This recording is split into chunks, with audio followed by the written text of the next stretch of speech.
Should you use a hot water bag or an ice pack? Is an electric heating pad better than a hot water bag? Which one is better for swelling, hot or cold? How long should you apply a hot pack or an ice pack?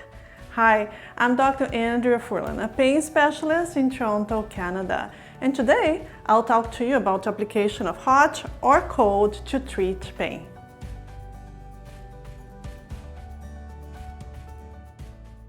Before I continue, let me remind you that this video is for educational purposes only. If you have a problem that requires medical attention, please talk to your doctor. If there is an emergency, go to the nearest emergency department or call an ambulance. Heat and cold are modalities that we use a lot in pain management. First, let's talk about sprains and strains. For example, an ankle sprain. You saw the doctor, they said there is no fracture, no need to immobilize your ankle, but they told you to go home. And the best treatment is RICE. Yes, rest, ice, compression, and elevation for a couple of days. Ice is excellent for reducing inflammation. Inflammation is a natural response of the body to repair the damage. Your body detected that there was an injury. Maybe there was a vein that ruptured. That's why there is this dark color under the skin. And inflammation means that the immune system is sending an army to fight the bacteria that penetrated the skin. It's sending a lot of blood to bring oxygen to the tissues and a lot of platelets to stop the bleeding. And is also sending cells to repair the damage and build a scar tissue to replace the damaged tissue. Inflammation is always an exaggerated response. Your body will always send more than is needed. So the 4 signs of inflammation are rising temperature. So if you touch the skin in an area of inflammation, you will notice it's warmer than the normal skin around it. Also pain, redness, and swelling. When we apply RICE, we are helping to reduce inflammation. We let the body part to rest. We apply ice, we apply compression, and elevate the body part to help drain the excess fluid. Ice will have an effect on reducing swelling because it closes the blood vessels that bring more blood to the region. And ice also blocks the neurons that transmit pain signals to the brain. It is important to protect the skin from ice because it can burn the skin. So put a towel or a fabric between the ice and the skin and leave it there for not more than 20 minutes.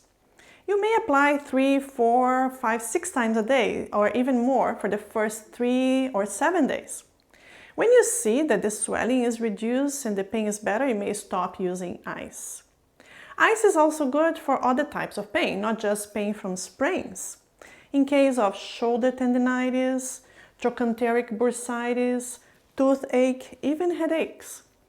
There is one type of arthritis that responds really well to ice, that is gout flares.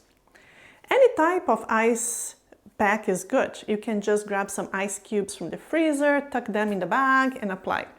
Or you may purchase some more fancy ice bags like these ones or these other ones. Now, when would you choose heat? First of all, if there are signs of inflammation, you don't want to apply heat because you can make it worse.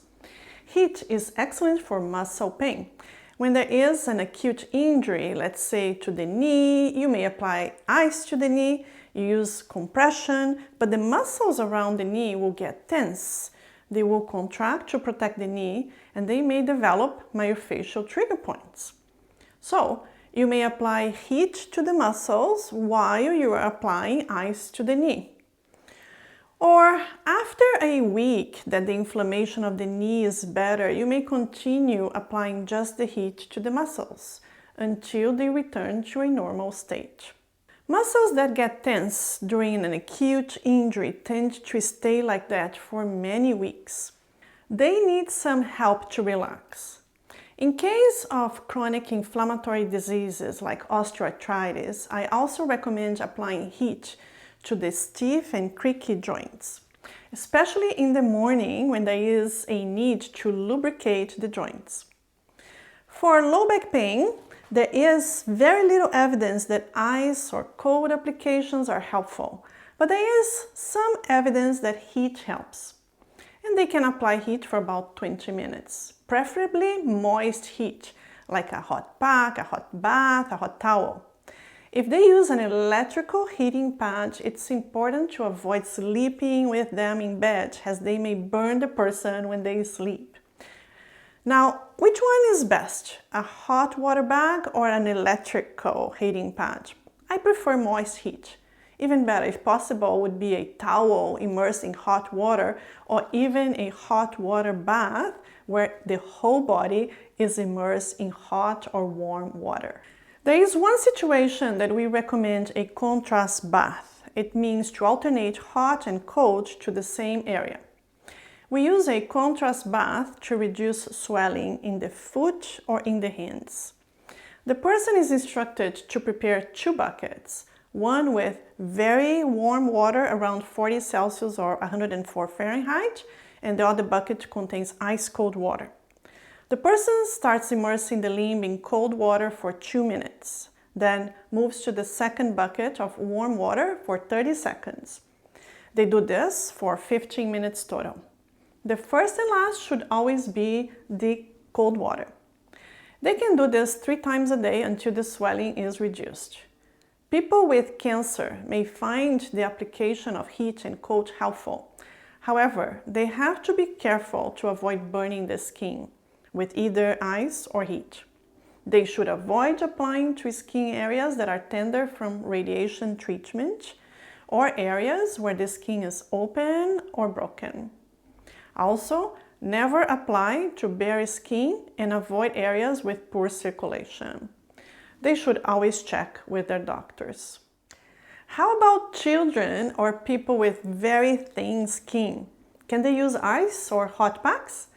An ice pack should be avoided or applied with caution in babies under 6 months of age. Their skin is very fragile.